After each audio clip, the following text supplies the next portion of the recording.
Isang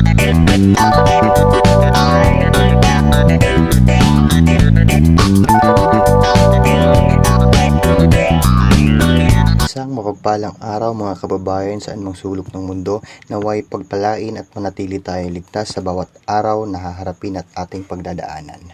Bago ang lahat, please support us by clicking subscribe button and don't forget to hit the notification bell para maging updated tayo sa mga susunod pa nating adventures.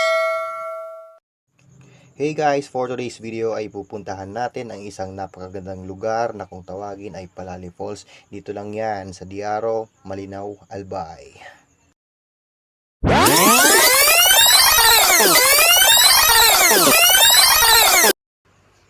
Sa puntong ito ay nakakita kami ng dalawang daanan, isang paakyat sa bundok at isang pababa sa ilog. Mas pinili namin na bumaba sa ilog at baybayin ang tubig hanggang sa marating namin ang aming paroroonan. At naisip din namin na hindi kami maliligaw kapag sinundan namin ang ilog na ito. At sa pagpapatuloy ng aming paglalakbay ay hindi naging madali para sa amin dahil palaki ng palaki ang mga bato at pataas ng pataas ang kailangan naming akyatin. Pero kaya namin to dahil mayayabang kami.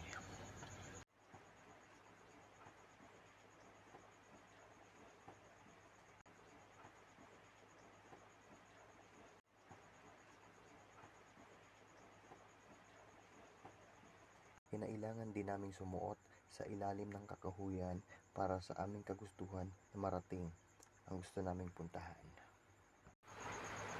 Pagkatapos ng mahigit 10 minuto ng aming paglalakbay ay medyo gumaan ang aming pakiramdam dahil unti-unti na namin natatanaw ang eksaktong lokasyon ng aming pupuntahan.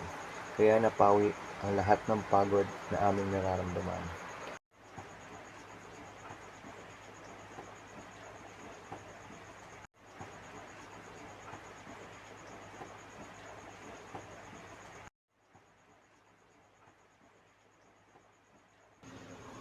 Sa huling pagkakataon ay kailangan namin umakyat sa isa pang napakalaking bato para tuluyan na kami makarating sa aming paroroonan.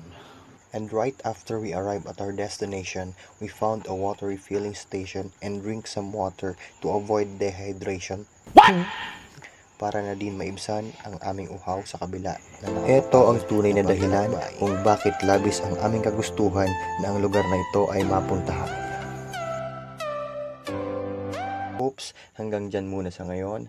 Baba muna tayo at samahan nyo akong tunghayan, sulitin at pagmasdan ang tunay na kagandahan na ipinagkaloob sa atin ni Inang Kalikasan.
That was all for today's video. Thank you guys so much for watching, and may God bless us with every good things in life, with love, with luck, and with joy.